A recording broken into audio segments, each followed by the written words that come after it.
پاک Iran border trade کی بندش کے خلاف سرحدی تجارت سے وابستہ حقیقی ذمہ داران نے تربت پریس کلب میں ایک مشترکہ پریس کانفرنس کرتے ہوئے احتجاجی تحریک شروع کرنے کا اعلان کیا ہے۔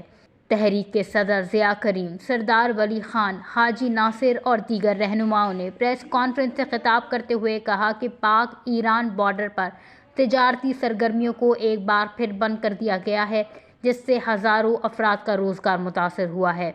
ان کا کہنا تھا کہ اگر بارڈر ٹریڈ فوری طور پر بحال نہ کی گئی تو ہم پرامن احتجاج پر مجبور ہوں گے۔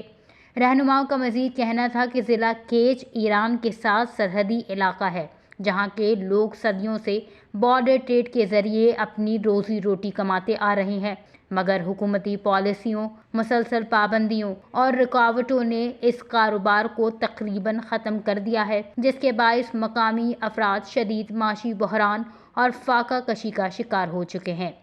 کیچ کے بیشتر خاندانوں کی روزمرہ ضروریات، بچوں کی تعلیم اور علاج معالجہ اسی تجارت سے وابستہ ہے۔ بار بار کی بندشوں نے عوام کو ذہنی اور معاشی اذیت میں مبتلا کر دیا ہے۔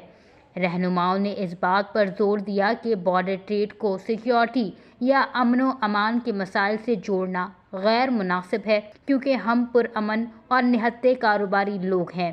سیکیورٹی کی ذمہ داری ریاستی اداروں پر عائد ہوتی ہے اور انہی کو اس صورتحال کو سنبھالنا چاہیے۔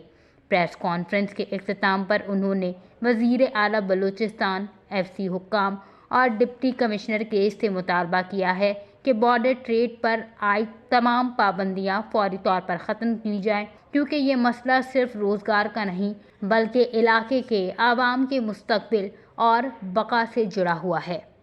وش نیوز، کیچ، بلوچستان۔